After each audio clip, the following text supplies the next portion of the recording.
हरिओम। किसी का प्रश्न है कि सत्कर्म का क्या महत्व है।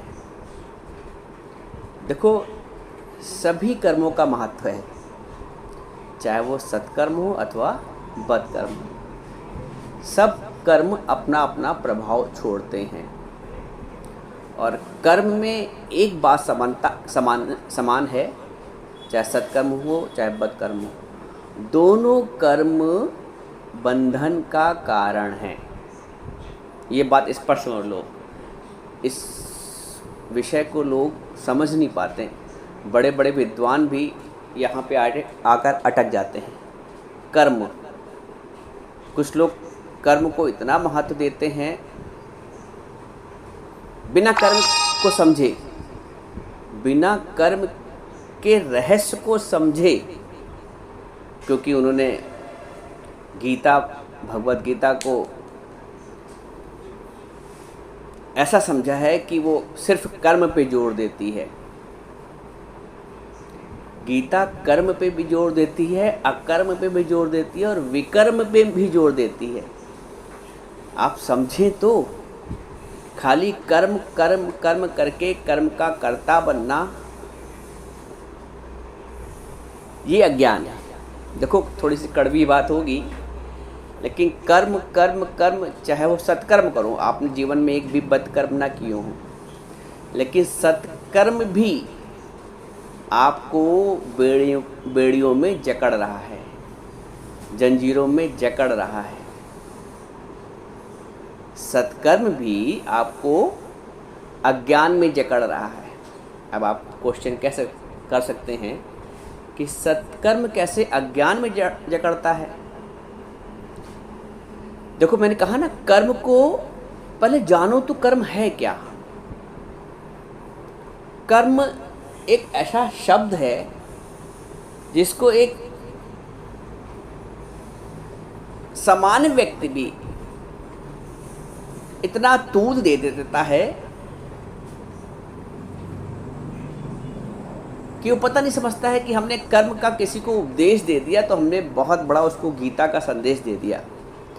एक सामान्य आदमी जिसको कुछ भी ज्ञान नहीं है, यदि उसने कर्म शब्द का उच्चारण कर लिया और आपको कर्म का शब्द उच्चारण करते हुए कुछ आपको उपदेश दे दिया, तो वो ये समझता है कि उसने एक महान कार्य कर लिया है, जबकि उसने न कर्म को समझा है, न कर्ता को समझा है, न कर्म के रहस्य को समझा है। तो पहले कर्म के रहस्य को समझो। कर्म है क्या? कर्म है क्या? भगवान ने इसको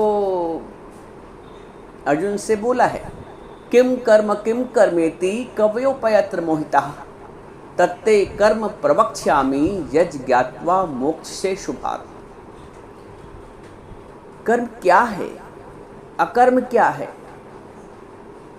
भगवान बोलते हैं, इस प्रकार इस विषय में जो विद्वान लोग भी हैं वो भी मोहित हो जाते हैं।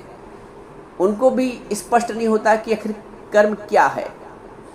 किम कर्मेति कवयोपयत्र मोहिता।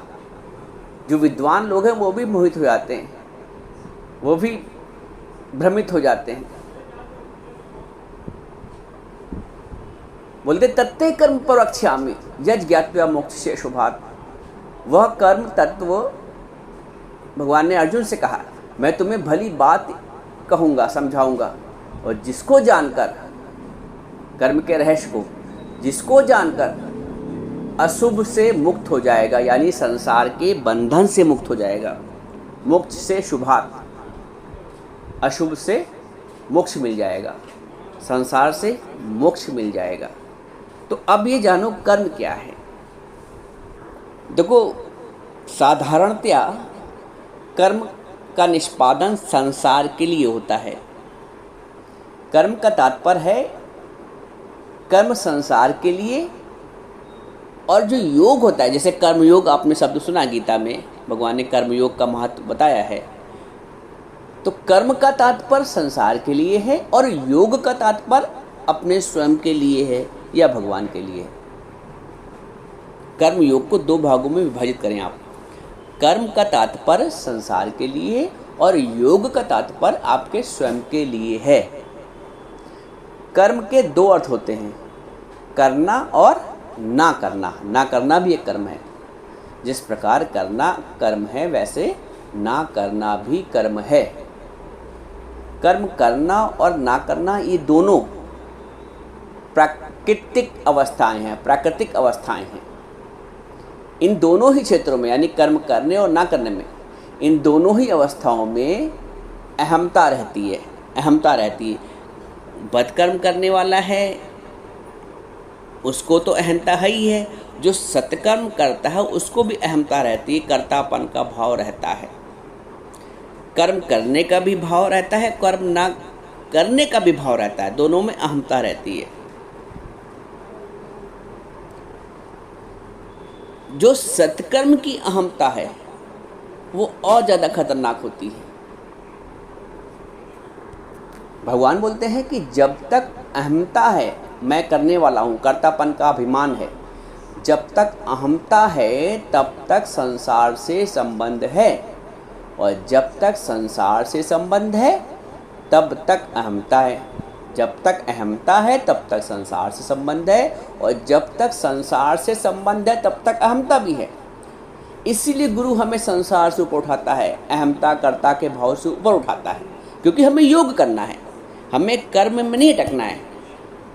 कर्म में नहीं अटकना, हमें योग करना। हमारा जो लक्ष्य है मनुष्य तन पाने का वो योग है।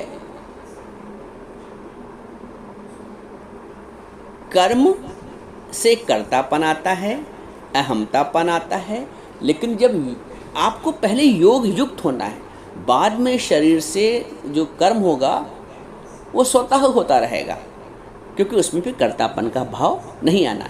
तो मनुष्य पहले कर्ता बनता है, बाद में योग जानना चाहता है। लेकिन यथार्थ क्या है, क्या होना चाहिए, पहले आप योगी बनो। तस्मात् योग युक्त भव अर्जुन, भगवान ने अर्जुन से कहा, इसलिए अर्जुन पहले तुम योग युक्त बनो। भगवान ने बोला तस्मात् सर्वेषु कालेषु योग युक्त भव अर्जुन। योग युक्त बनना है। आप योग युक्त हुए नहीं, कर्म का सिलसिला आरंभ कर दिया, तो जब तक कर्म का सिलसिला है, कर्म का बंधन है, तो फिर संसार में बार बार आना ही आना है।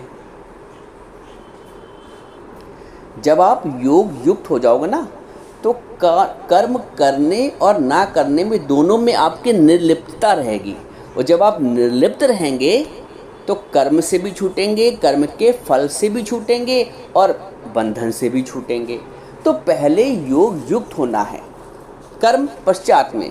मनुष्य क्या करता है, कर्म पहले करता है, कर्म को प्रधानता देता है। कर्म करता है तो कर्ता भाव भी आता है। और सच बात तो ये है कि आप व्यर्थ में कर्म के कर्ता बनते हो, व्यर्थ में कर्म के कर्ता बनते हो।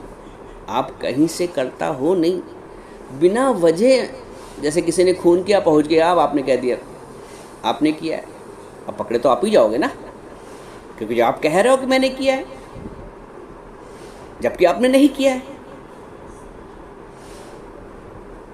आपके द्वारा वास्तव में कर्म नहीं हो रहा है, लेकिन आप क्योंकि कह रहे हैं कि मैंने पाला, मैंने पोसा, मैंने किया, मैंने खिलाया, मैंने बड़ा किया, मैंने उसको समझाया, और सब कुछ जो भी आप कर्मों का कर्ता बन रहे हैं, आप व्यर्थ में बन रहे हैं।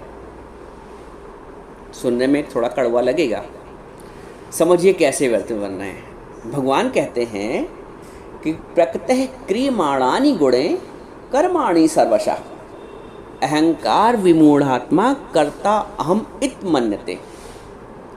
प्रकृतः क्रियमाणानि गुणे, संपूर्ण कर्म सब प्रकार से प्रकृति के द्वारा, प्रकृति के गुणों द्वारा किए जाते हैं। प्रकृतेः क्रियमाणानि गुणे कर्माणि सर्वशः, संपूर्ण कर्म सब प्रकार से प्रकृति के गुणों द्वारा किए जाते हैं।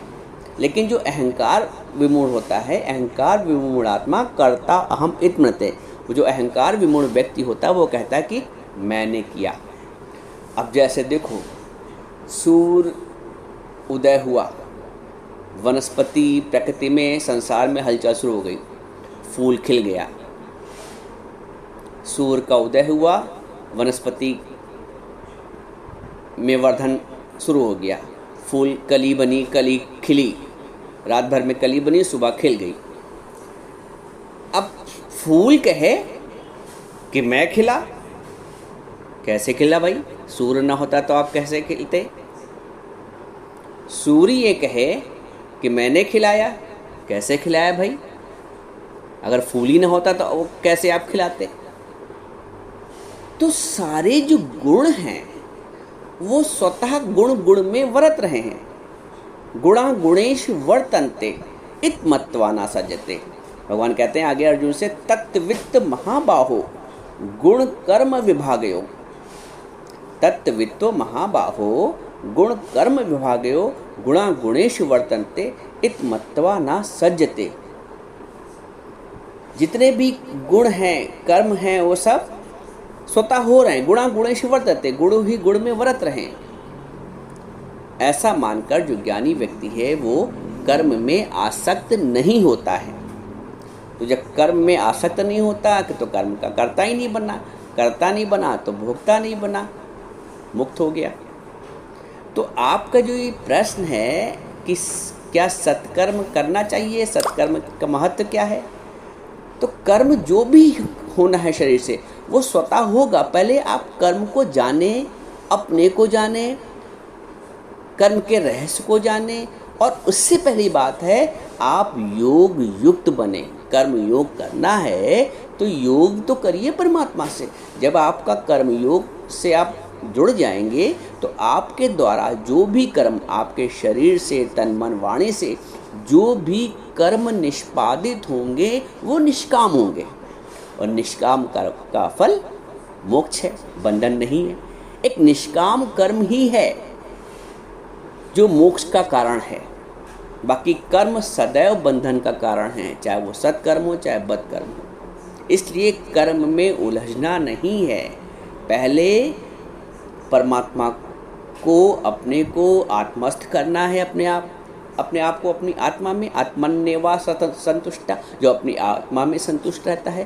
पहले तो आत्मा में अपने आप को स्थित करना है, अपने स्वरूप को जानना है, योग युक्त होना है भगवान से।